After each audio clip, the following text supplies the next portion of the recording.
क्या हालचाल। उम्मीद कर रहे होंगे बहुत ही अच्छे होंगे, मस्त होंगे, स्वस्थ होंगे, तंदुरुस्त होंगे और जी जान लगाकर मन लगाकर पढ़ाई लिखाई कर रहे होंगे। तो जैसा कि मैंने पिछले वीडियो में आपको बताया था कि हमारा क्लास आने वाला है फिर से, और आज मैं क्लास लेकर आ गया हूँ और आज एक नए सिरे से पढ़ाई स्टार्ट करेंगे। इससे पहले ये चैनल पे मैंने त्रिकोणमिति का वीडियो डाला हुआ है, लेकिन वो क्वालिटी अच्छा नहीं होने के कारण बहुत लोगों को अच्छा नहीं लगा, जिसके कारण अभी तो क्वालिटी बहुत अच्छा है। तो आज हम लोग फिर से चैप्टर 8 स्टार्ट करने वाले हैं और मैथ के चैप्टर 8 को फिर से एक बार पढ़ेंगे, क्योंकि ये चैप्टर जो है ना, इससे क्वेश्चन बहुत ज़्यादा आते हैं और इससे क्वेश्चन आते हैं और बनते भी हैं। जैसे कि ऑब्जेक्टिव में इससे क्वेश्चन, इस चैप्टर को पढ़ लेने से आपको मतलब आप मैथ में पास हो सकते हैं, 30 मार्क्स ला सकते हैं इस चैप्टर को सिर्फ पढ़ लेने से। शायद इस बार उतना क्वेश्चन नहीं पूछा गया था, लेकिन इस बात को छोड़कर, इस बार को छोड़कर अगले बार हर बार रिकॉर्ड बनते आया है कि लगभग 2829 मार्क्स का इस चैप्टर से हमेशा पूछा जाता है क्वेश्चन।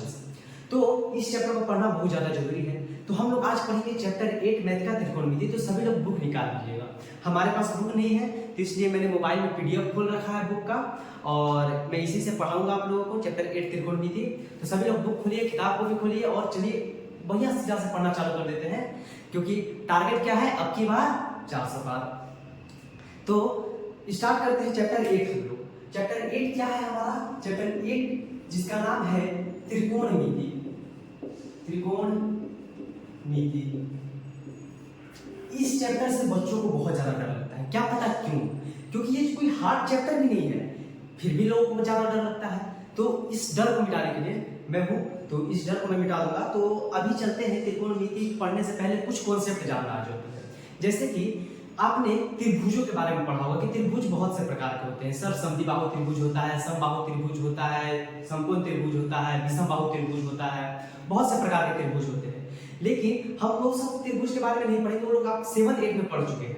ठीक है, ज्यादा बेसिक से जाऊंगा तो क्लास ज्यादा लंबा जाएगा, और ये सब मैं पढ़ा भी चुका हूँ इससे पहले वाले लेक्चर में। पहले वाला जो त्रिकोणमिति की क्लास है उसमें आप जाकर पढ़ सकते हैं। आज मैं सीधा बात करूंगा समकोण त्रिभुज का, क्योंकि इस चैप्टर में समकोण त्रिभुज से ही क्वेश्चन पूछा जाता है। मतलब समकोण त्रिभुज का ही ये चैप्टर है, समकोण त्रिभुज के बारे में ही पढ़ना है। तो समकोण त्रिभुज आपको पता ही है, जिसका एक कोण 90 डिग्री हो उसे क्या कहते हैं? समकोण त्रिभुज कहते हैं। जैसे कि ये ABC, मैं एक त्रिभुज बना दिया हूं यहाँ पर, और इसका कोई एक कोण 90 डिग्री हो जिसे क्या कहते हैं? समकोण त्रिभुज। और हम लोग बचपन से इसमें क्या पढ़ते आ रहे हैं कि सर ये समकोण त्रिभुज है, ये जो लंबी वाली भुजा होती है AC, इसको क्या कहते हैं हम लोग? कर्ण। इसको क्या कहते हैं? आधार। और इसको क्या कहते हैं? लंब। ये आप बचपन से ऐसे ही पढ़ते आ रहे हैं, लेकिन ये अब 10th क्लास है, तो 10th क्लास में कुछ तो डिफरेंस होगा यार, 6 और 7 और कहां 10। तो इसको सीखना पड़ेगा कि इसमें लंब और कर्ण, ये लंब कर्ण तो नहीं बदलता है, लेकिन लंब और आधार बदल जाते हैं। कैसे सर? जैसे कि मैं यहाँ पर एक समकोण त्रिभुज बना रहा हूं, ये हमारा मान लीजिए PQR कोई समकोण त्रिभुज है। ठीक, सभी लोग कॉपी में लिखते रहिएगा। ये हमारे बचपन का चीज है, ये कब पढ़े थे हम लोग? 6th में पढ़े थे, 7th में पढ़े थे, 8th में पढ़े थे, ये सब चीज हम लोग उस टाइम क्लास में पढ़े थे। लेकिन अभी जो हम लोग समकोण त्रिभुज के बारे में पढ़ेंगे वो तो थोड़ा दूसरे टाइप से पढ़ेंगे। जैसे कि मान लो यहाँ पर 90 डिग्री बन रहा है, क्यों पे क्या बन रहा है? 90 डिग्री बन रहा है। और कोई कोण बन रहा है, मान लो यहाँ पर R पे कोई कोण थीटा बन रहा है, R पे कोई कोण क्या बन रहा है? थीटा बन रहा है। तो यहाँ पर एक चीज याद रखने वाली बात है, जो इसी में ये बेसिक है बाबू, और इसको नहीं सीखिएगा तो चैप्टर बहुत हार्ड लगेगा। तो ये सब चीज सीखना जरूरी है। तो मैं चैप्टर स्टार्ट करने से पहले ये सब चीज आपको क्या करना चाहता हूँ? पढ़ा देना चाहता हूँ।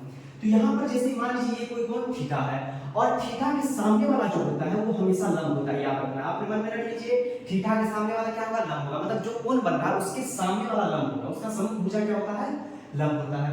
90 डिग्री के सामने हमेशा क्या होगा? कर्ण होगा। 90 डिग्री के सामने हमेशा कर्ण होगा। लंब को क्या बोलते हैं? याद रखिएगा, लंब को क्या बोलते हैं और कर्ण को क्या बोलते हैं? इंग्लिश में भी याद रखना जरूरी है। और आधार को क्या बोलते हैं? ये सब आपको याद रखना जरूरी है। तो लंब को परपेंडिकुलर बोलते हैं, कर्ण को हाइपोटेन्यूस बोलते हैं, और आधार को बेस कहते हैं। ये सब चीज याद रखिएगा। कभी कभी इसको कर्ण को हम लोग लंब को H से सूचित कर देते हैं, सॉरी लंब को P से सूचित कर देते हैं, कर्ण को H से सूचित कर देते हैं, और आधार को B से सूचित कर देते हैं। ये इंग्लिश में। और वैसे तो इसको लंब बोलेंगे, इसको कर्ण बोलेंगे, इसको आधार बोलेंगे। जो बच गया वो आधार। जो 90 डिग्री के साथ सटा हुआ है उसको क्या बोलेंगे, आधार बोलेंगे। तुम लोग सर वही तो बात हो गया, इधर भी कर्व, इधर भी कर्व, इधर भी लंब, इधर भी लंब, इधर भी आधार, इधर भी आधार। आप तो बोले थे कि बदल जाएगा, लंब और आधार बदल जाएगा। तो देखो कैसे बदलता है। अब मान लीजिए मैं यहाँ पर एक और ट्रायंगल बना रहा हूँ जिसका नाम एस टी यू डाल देता हूँ, और इस ट्रायंगल की ये हमारा 90 डिग्री है। मान लो अब यहाँ कोण ना बनकर यहाँ पर कोई कोण आपको थीटा दे दिया, तो मैं अभी क्या बताया था कि थीटा के सामने वाला क्या होगा, लंब होगा। तो थीटा के सामने क्या है, थीटा का समभुजा बाबू ये है टी यू, क्या दिख रहा है, टी यू। अब लंब ये हो जाएगा। 90 डिग्री के सामने क्या होगा, कर्व होगा, तो अब कर्व ये हो जाएगा। और 90 डिग्री के सामने क्या होता है, कर्व होता है, और जो आधार के साथ जो 90 डिग्री के साथ सटा हुआ है उसको क्या बोलेंगे, उसको बोलेंगे आधार। हमेशा याद रखिएगा, क्या याद रखना है कि थीटा के सामने वाला लंब, मैं यहाँ लिख देता हूँ, अभी लोग लिखिए कॉपी में, क्या थीटा के सामने हमेशा लंब होगा, ये चीज आप लोग लिखिए। दूसरा लिखिए 90 डिग्री के सामने हमेशा, हाँ तो मैं बता रहा था क्या, वो थोड़ा सा वीडियो रुक गया अचानक, क्या पता क्यों, थोड़ा प्रॉब्लम हो गई शुरू में। तो मैं बता रहा था कि 90 डिग्री के सामने हमेशा क्या होगा, आपका कर्व हो जाएगा, और थीटा के सामने हमेशा क्या हो जाएगा, लंब हो जाएगा, और जो बच गया वो क्या हो जाएगा, आधार हो जाएगा। तो मैं यहाँ पर एक आपको क्वेश्चन देता हूँ, खुद से आप खुद से करके दिखाइएगा। यहाँ पर जैसे मान लीजिए ये ट्रायंगल है पी क्यू आर, यहाँ पर कोई कोण है 90 डिग्री, और यहाँ पर बन रहा है एक थीटा। तो क्या आप हमको बता सकते हैं कि सर इसमें लंब क्या होगा, आधार क्या होगा, और कर्व क्या होगा? तो इस चीज को आप लोग जल्दी से बताइए, तब तक मैं पानी पी लेता हूँ, बहुत जोर से प्यास लगा हुआ, गर्मी बहुत है यहाँ पर।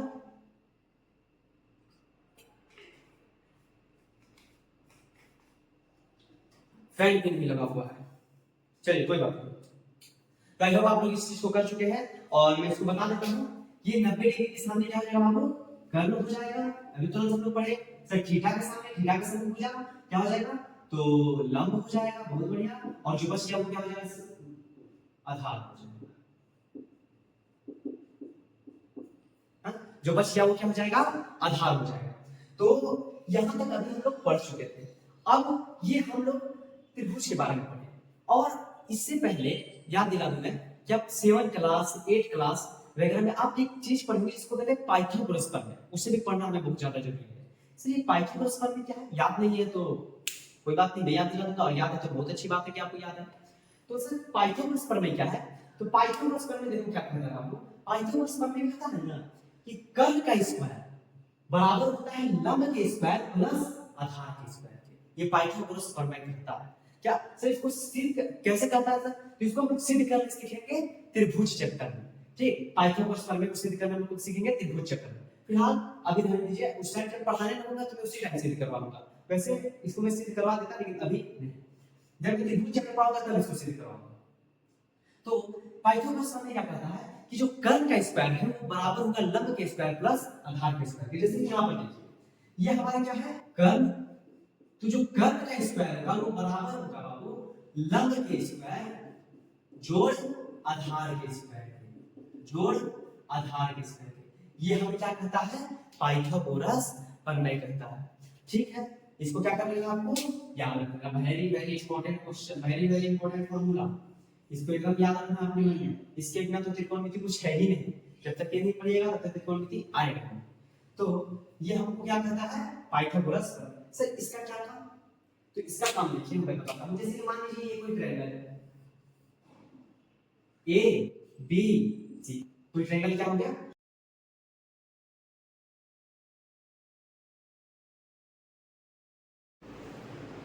तो मैं आप लोगों को बता रहा था कि त्रिकोणमिति जो पाइथागोरस प्रमेय है उसका यूज करना। थोड़ा सा फोन में क्या पता प्रॉब्लम हो जा रहा है, अपने आप वीडियो रुक जा रहा है, इस वीडियो को रिकॉर्ड करके उसको ठीक करूंगा। तो अभी मैं बता रहा था कि पाइथागोरस प्रमेय फिर से मैं यहाँ लिख देता हूँ कि कर्व का स्क्वायर, मैं आगे ज्यादा पढ़ा दिया था, कर्व का स्क्वायर बराबर लंब का स्क्वायर प्लस आधार का स्क्वायर। ये चीज हम लोग पाइथागोरस प्रमेय में अभी पढ़ चुके थे। अभी मैंने आपको याद दिलाया कि पाइथागोरस प्रमेय ये होता है। अभी मैं बता रहा था कि इसके यूज क्या है पाइथागोरस प्रमेय का। जैसे कि यहाँ पर कोई ट्रायंगल है, मान लीजिए x y z या फिर a b c, मान लीजिए शायद मैं a b c दे रहा था, a b c। मान लीजिए इसका कर्ल दिया हुआ है 3 सेंटीमीटर या फिर 5 सेंटीमीटर, मान लीजिए कर्ल कितना दिया है 5 सेंटीमीटर दिया है। लंब मान लीजिए दिया हुआ है 3 सेंटीमीटर। तो आपको कहेगा कि आप आधार निकाल कर दिखाइए। कैसे निकालिएगा आधार? तो पाइथागोरस प्रमेय के माध्यम से हम लोग क्या निकाल सकते हैं? आधार निकाल सकते हैं। चलिए देखिए निकालते हैं कैसे। जैसे पाइथागोरस प्रमेय कर्ल का स्क्वायर, कर्ल क्या है 5, तो 5 का स्क्वायर बराबर लंब कितना है बाबू? तो लंब 3 है, तो 3 का स्क्वायर प्लस आधार कितना है? आधार तो निकालना ही है, तो आधार की जगह पे आधार ही छोड़ देंगे। अब देखिए ये 5 का स्क्वायर करेंगे तो क्या हो जाएगा 25 बराबर 3 का स्क्वायर करेंगे तो 9 प्लस आधार, ये हो गया ठीक। अब 9 इधर जाएगा माइनस, प्लस में इधर जाएगा तो माइनस में हो जाएगा। 25 माइनस 9 इक्वल टू आधार का स्क्वायर। 25 में से 9 जाएगा 16 इक्वल टू आधार का स्क्वायर। अब जिस प्रकार प्लस उस बगल माइनस में जाता है इक्वल टू पे, माइनस प्लस में जाता है, इनटू डिवाइड में जाता है, डिवाइड इनटू में जाता है, उसी प्रकार जब स्क्वायर जाएगा तो वो रूट में जाता है। जैसे कि यहाँ पर ये स्क्वायर है, ये इधर आ जाएगा रूट में और आधार का आधार रहेगा, क्योंकि हमको आधार का स्क्वायर नहीं निकालना है, हमको आधार निकालना है, स्क्वायर तो हटाना पड़ेगा और जब स्क्वायर हटेगा तो किस चीज में आएगा? रूट में। अब देखिए जैसे हम इसको सीधा करके लिख लेते हैं आधार बराबर, अब जिसका वर्गमूल निकालना होगा आप लोगों को, जैसे कि √16 का वर्गमूल कैसे निकालिएगा? √16 का वर्गमूल कितना हो जाएगा? 4 हो जाता है। ये चीज तो आप लोग 8 में निकालने सीख गए होंगे, वर्गमूल निकालना समझ में आया? तो ये है हमारा क्या पाइथागोरस प्रमेय का यूज। आपको मैं एक होमवर्क दे देता हूं, आप लोग घर से करके आइएगा। जैसे कि मान लीजिए यहाँ पर एक ट्रायंगल है पी क्यू आर, ये भुजा मान लीजिए 6 सेंटीमीटर है, 6 सेंटीमीटर, आधार मान लीजिए 4 सेंटीमीटर है, तो आपको लंब निकालना है। मान लीजिए सीधा यहाँ पर बन रहा है, आपको क्या निकालना है? लंब निकालना है कि लंब कितना होगा। ये आपका क्या है? होमवर्क, इसको करके आइएगा, समझ आया ना? तो ये था पाइथागोरस प्रमेय। इसको भी आप लोग कॉपी में नोट करते रहिए, कॉपी में नोट करते रहना सब चीज को। अब मैं इसको रफ कर देता हूं, पहले आप लोग एक बार देख लीजिए इसको। अब मैं इसको क्या कर देता हूं? रफ कर देता हूं, और रफ करने के बाद आगे चलते हैं आगे के टॉपिक पे।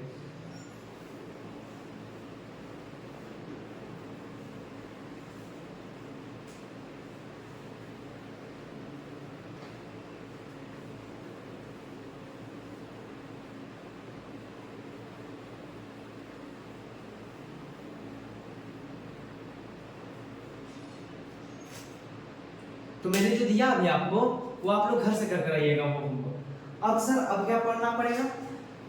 तो अब कुछ अब त्रिकोणमिति के अंदर जाते हैं। ये सब थोड़ा बहुत बेसिक पढ़ लिए थे, अब थोड़ा त्रिकोणमिति के अंदर जाते हैं। सर त्रिकोणमिति है क्या? बहुत बच्चे को साइन कॉस से बहुत ज्यादा डर लगता है। साइन कॉस कुछ है थोड़ा ना, जैसे दूसरा नाम है, ये साइन किसी का नाम हो गया, कॉस किसी का नाम हो गया, अनुपात का नाम हम लोग क्या दे देते हैं? साइन कॉस नाम रख देते हैं। जैसे कि मान लीजिए यहाँ पर कोई ट्रायंगल है ए बी सी, यहाँ पर कोई ट्रायंगल क्या है? A B C. सर ठीक है, एक ट्रायंगल है ए बी सी। अब मान लीजिए यहाँ पर कोई थीटा बन रहा है, तो ये हमारा क्या हो जाएगा? लंब। बहुत बढ़िया। ये हमारा क्या हो जाएगा? आधार। और ये हमारा क्या हो जाएगा? कर्व। 90 डिग्री के सामने क्या हो जाएगा? कर्व हो जाएगा। असल कर्व का स्क्वायर में दे दिया, कर्व हो जाएगा। तो ये सब चीज हम लोग अभी क्या कर चुके हैं? पढ़ चुके हैं। अब मैं अभी आपको कह रहा हूं कि आप इसका कितना अनुपात बना सकते हैं, इस त्रिभुज में कितना अनुपात बना सकते हैं। तो देखिए हम लोग देखते हैं कितना अनुपात हम लोग बना सकते हैं। पहले आते हैं पहला सर हम लोग पहला बना सकते हैं लंब बटे कर्ण का। पहला अनुपात क्या बना सकते हैं? लंब बटे कर्ण। इसका अनुपात पहला बन गया, ठीक है। दूसरा अनुपात क्या बना सकते हैं? पहला तो लंब बटे कर्ण बना दिए, दूसरा क्या बना सकते हैं? दूसरा बना सकते हैं आधार बटे कर्ण। आधार बटे कर्ण, जितना अनुपात बन सके आप बनाइए, कितना अनुपात इसमें बन सकता है। सर तीसरा और कुछ बना सकते हैं क्या? तो और बना सकते हैं भाई, ये हो गया हमारा आधार बटे कर्ण। और क्या बना सकते हैं सर? तो लंब बटे आधार भी तो बना सकते हैं। तो ये क्या हो जाएगा हमारा? लंब बटे आधार। बहुत अच्छा। चलिए और क्या बना सकते हैं? 2 नंबर सॉरी 3 हो गया था, इधर 4 आ जाएगी। और कुछ अनुपात बना सकते हैं क्या? हाँ सर, और अनुपात बना सकते हैं। देखिए अब यहाँ पर अनुपात रहेगा, अब जितना मैं यहाँ पर अनुपात बनाए हो ये सबका उल्टा भी तो हो सकता है। जैसे लंब बटे कर्ण का अनुपात बनाया हूं, तो एक अनुपात क्या बन सकता है? कर्ण बटे लंब का बन सकता है।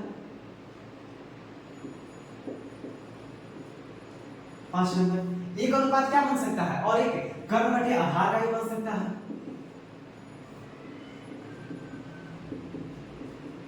और कुछ बन सकता है क्या? हाँ, और बन सकता है। और क्या बन सकता है? आधार बटे लंब का अनुपात बन सकता है। क्या इसके सिवा भी कोई अनुपात बनेगा?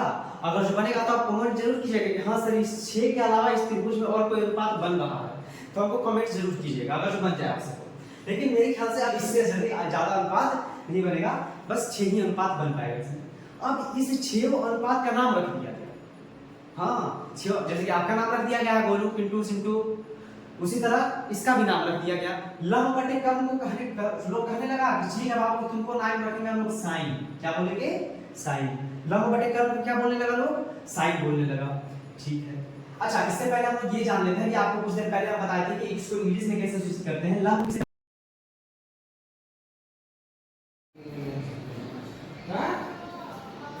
हाँ, तो हम लोग पढ़ रहे थे, क्या बोल रहे थे कि इसका नाम क्या रख दिया हम लोग? कॉस रख दिए।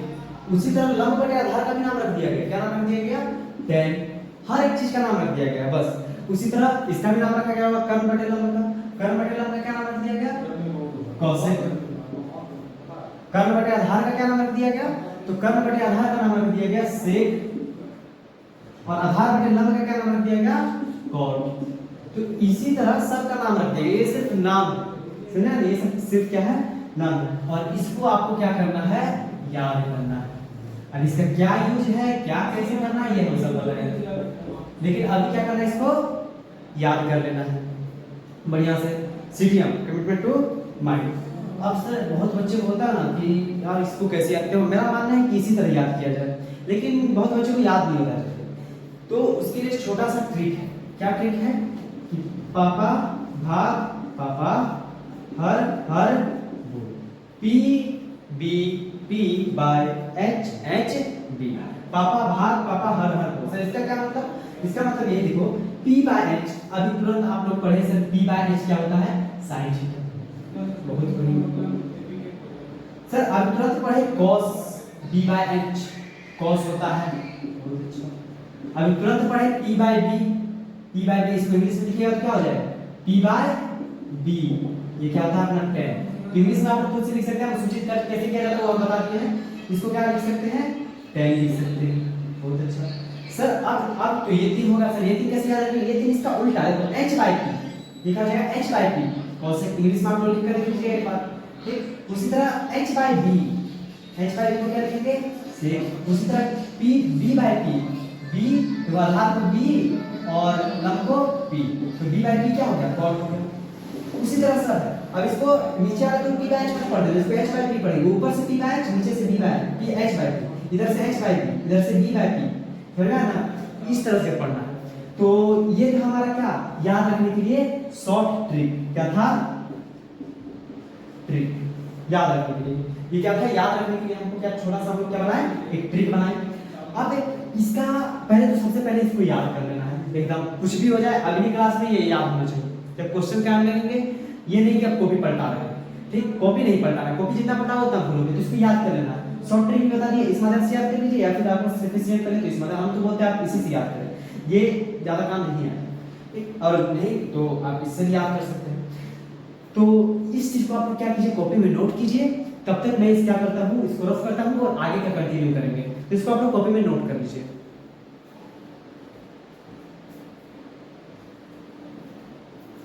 हाँ, तो सभी लोग इसको कॉपी में नोट कर लिए होंगे। तब तक मैं इसको रफ कर लेता हूँ।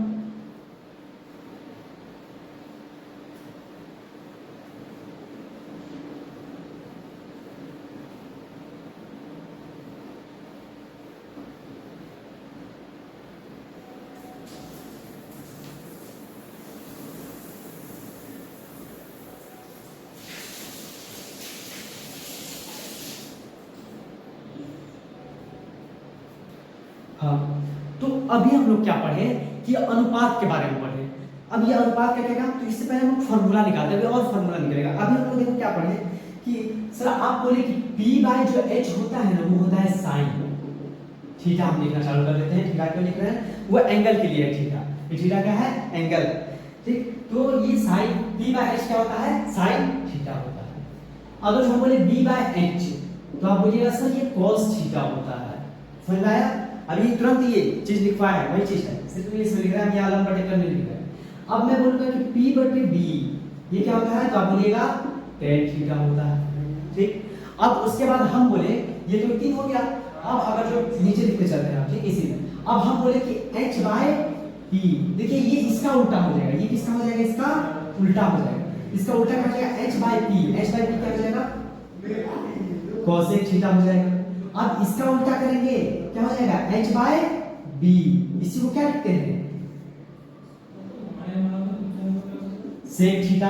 अब यहाँ पर क्या हो जाएगा, p बाय b था तो b बाय p, और इसको क्या लिखते हैं, cot थीटा लिखते हैं। इसी को क्या लिखते हैं हम लोग, cot थीटा लिखते हैं। तो सब ठीक है, हम लोग तो ये सब चीज अभी पढ़ चुके हैं। ये छेओ का छेओ 1 2 3 4 5 6, ये छेओ का छेओ अभी हम लोग क्या चुके हैं, पढ़ चुके हैं। तो इसका क्या करना, अब देखिए मैं आपको यहाँ पर कहता हूँ कि आप sin थीटा को गुना कर दीजिए cosec थीटा से। क्या बात सर, आप क्या बोल रहे हैं, sin थीटा cosec थीटा से? अरे तो करके देखो, sin थीटा क्या है, p बाय h। हाँ सर है, इसको गुना करेंगे इससे सर, cosec थीटा क्या है सर, h बाय p। अब गुना कीजिए, अब ये सर h से h कट गया, p से p कट गया, तो 1 के बराबर हो जाएगा। हाँ, तो कभी भी फार्मूला है, ये भी एक क्या हो गया आपके लिए, फार्मूला बन गया। क्या फार्मूला बन गया कि sin थीटा गुना cosec थीटा 1 के बराबर होता है। कोई पूछ दे कभी कि sin थीटा गुना cosec थीटा क्या होता है, क्या बोलेंगे, 1 होता है। कैसे होता है, हम प्रूव करके दिखा दिए। उसी तरह मैं बोलूंगा कि आप क्या कीजिए, cos थीटा गुना sec थीटा को गुना कर दीजिए, उल्टा उल्टा। तो आप बोलिएगा सर ठीक है, cos थीटा कितना होता है, cos थीटा तो b बाय p होता है, b बाय h होता है। sec थीटा कितना होता है, तो आप बोलिएगा sec theta h by p होता है, h बाय b होता है, h बाय क्या होता है, b होता है। तो यहाँ भी सर b से b कर गया, h से h कर गया, ये 1 के बराबर आ गया। तो यहाँ भी फिर एक फार्मूला बन गया कि cosec theta plus sec theta भी एक ही होता है। और फिर उसी तरह ये भी क्या कि tan थीटा को अगर जो गुना कर देंगे cot थीटा से,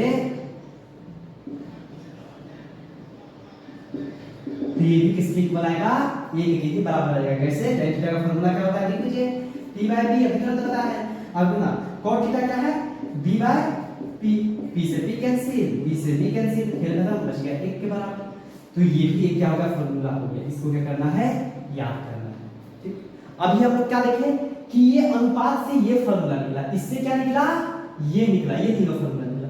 अब ये तीनों फार्मूला से भी फार्मूला निकलेगा, तो ये सब फार्मूला याद करना पड़ेगा, कुछ तो याद करना पड़ेगा। त्रिकोणमिति है, सस्ता तो नहीं है, हाँ, लेकिन भारी भी नहीं है। अगर जो आप ग्रुप में जो बोलते जा रहे हो, अगर जो आप करते जाएंगे तो ये बहुत आसान चैप्टर लगेगा आपको, कोई भारी चैप्टर नहीं है। तो अब देखिए सर, इससे फार्मूला कैसे निकल जाएगा। अगर जो मैं बोलूं कि यहाँ से आप sin थीटा निकाल कर रखेंगे, तो तुम बोलोगे हाँ सर sin थीटा बराबर निकालना है, तो sin थीटा बराबर 1 पहले से है, और ये गुना में है तो cosec नीचे चला जाएगा, cosec थीटा। सर यहाँ से तो निकल गया कि जो sin थीटा होता है वो किसके बराबर होता है, 1 बटे cosec थीटा। मैं प्रूफ के साथ फार्मूला बता रहा हूँ, बहुत टीचर बोलेंगे कि इसको याद कर लीजिएगा, सिर्फ याद कर लीजिएगा, लेकिन मैं प्रूफ के साथ बता रहा हूँ। सर इससे क्या निकल गया, sin थीटा को 1 बटे cosec थीटा लिख सकते हैं। उसी तरह हम बोलेंगे कि cosec थीटा को क्या लिख सकते हैं, तो आप बोलोगे ठीक है सर, ये 1 पहले से है, ये नीचे चला जाएगा इनटू में sin थीटा, तो ये भी आ गया। एक फार्मूला से दो फार्मूला निकलेगा कि जो sin थीटा है वो 1 बटे cosec थीटा के बराबर है, और जो cosec थीटा है वो 1 बटे sin थीटा के बराबर है। समझ में आया? उसी तरह यहां से भी निकाल सकते हैं। अगर जो मैं बोलूंगा कि cos थीटा क्या होगा, तो आप बोलोगे 1 बटे sec थीटा, बोलोगे ठीक है। अब मैं बोलूंगा कि sec थीटा क्या होगा, तो आप क्या बोलोगे 1 बटे cos थीटा। तो यहां से फिर दो फार्मूला निकलेगा, फिर यहां से भी दो फार्मूला निकलेगा। हम बोलेंगे कि tan थीटा क्या लिख सकते हो आप, तो आप बोलोगे 1 बटे cot थीटा, ये हो गया एक, और फिर यहां से भी मिलेगा इसका cot थीटा क्या लिख सकते हैं, cot थीटा को लिख सकते हैं 1/tan थीटा।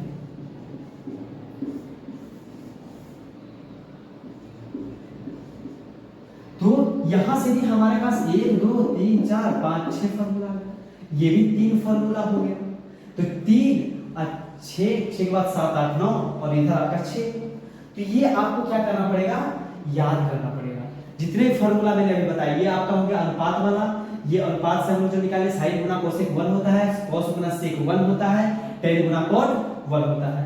उसके बाद हम क्या बताया, sin थीटा बराबर 1 cosec थीटा होता है, cosec थीटा बराबर 1 sin थीटा होता है, cos थीटा बराबर 1 sec थीटा होता है, उस तरह sec थीटा बराबर 1 cos थीटा होता है, tan थीटा बराबर 1 cot थीटा होता है, और cot थीटा बराबर 1 tan थीटा होता है। तो ये सब चीज को हम लोग क्या कर चुके हैं, अभी तक पढ़ चुके हैं। सब फार्मूला है, सभी याद करना है। कहां यूज जाएगा अभी बताएंगे। फार्मूला हम प्रूफ के साथ बता रहे हैं आपको, सारा फार्मूला का प्रूफ आपके साथ सामने दिए हैं। तो इस चीज को आप क्या कर दीजिएगा, नोट कर दीजिएगा, जितना हो सके कॉपी में क्या कीजिए, इसको नोट कीजिए, इसको कॉपी में नोट कीजिए, आगे इसको कंटिन्यू करते हैं।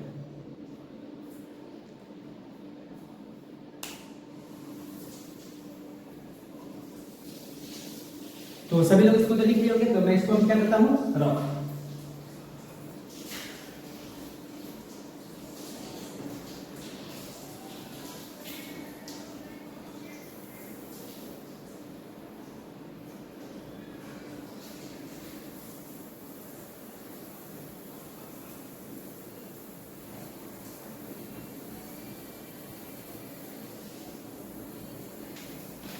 तो अभी तक हमने कुछ फार्मूला प्रूव किया और कुछ पाइथागोरस प्रमेय के बारे में जाने, हम लोग समकोण त्रिभुज के बारे में जाने, उसके बाद अनुपात के बारे में जाना हमने, उसके बाद फिर हमने कुछ फार्मूला प्रूव किया, फिर उससे भी कुछ फार्मूला प्रूव किया।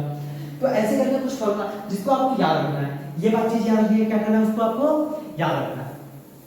अब सर अब आगे क्या, तो अब आगे की टॉपिक मैं कल की क्लास में करूंगा, क्योंकि आज का क्लास थोड़ा सा छोटा होगा, थोड़ा सा क्या बहुत ज्यादा ही छोटा हो गया, क्योंकि आज फोन में थोड़ा सा दिक्कत हो गया है, तो फोन में बदल लिया हूँ और गर्मी में कुछ ज्यादा लग रहा है, फोन में दिक्कत हो गया, क्या वीडियो अपने आप हो भी जा रहा है, क्या पता मैं इसको ठीक कर लेता हूँ। तो आज भर इतना से काम चलिए, इतना से काम नहीं चलाना, पहले इसको याद कर लेना है, समझ में आया ना। धीरे धीरे वो बोलते नहीं, धीरे धीरे रे मना धीरे सब कुछ होए, माली सींचे 100 घड़ा जब ऋतु तब फल होए। तो धीरे धीरे सब कुछ होगा, तो ज्यादा हड़बड़ा नहीं कि सर इतना पढ़ा है, और आगे इसको क्या करेंगे, कंटिन्यू करेंगे हम लोग कल की क्लास में। आज के लिए बस इतना बने देते हैं, क्योंकि गर्मी कुछ ज्यादा लग रहा है, पूरा खींच चुके हैं, और गर्मी लगने की बात ये मैं भी पढ़ा देता। बात दरअसल ये है कि फोन में थोड़ा सा प्रॉब्लम आ गया है, कुछ टेक्निकल प्रॉब्लम है, तो इसको मैं ठीक कर लेता हूँ, उसके बाद से फिर मैं क्या करता हूँ, उसको कंटिन्यू करूंगा आगे कल की क्लास में। तब तक के लिए आप लोग इसको फॉर्मूला को याद कीजिएगा, क्लास को अच्छा लगा तो लाइक कीजिएगा, शेयर कीजिएगा, कमेंट कीजिएगा, और अपने दोस्तों के पास जरूर शेयर कीजिएगा इस वीडियो को। समझ आया? कोई भी दिक्कत हो आप लोग कमेंट में बता सकते हैं, सर यहाँ पर समझ नहीं आया, मैं उसको अगले क्लास में फिर से बता दूंगा। समझ आया?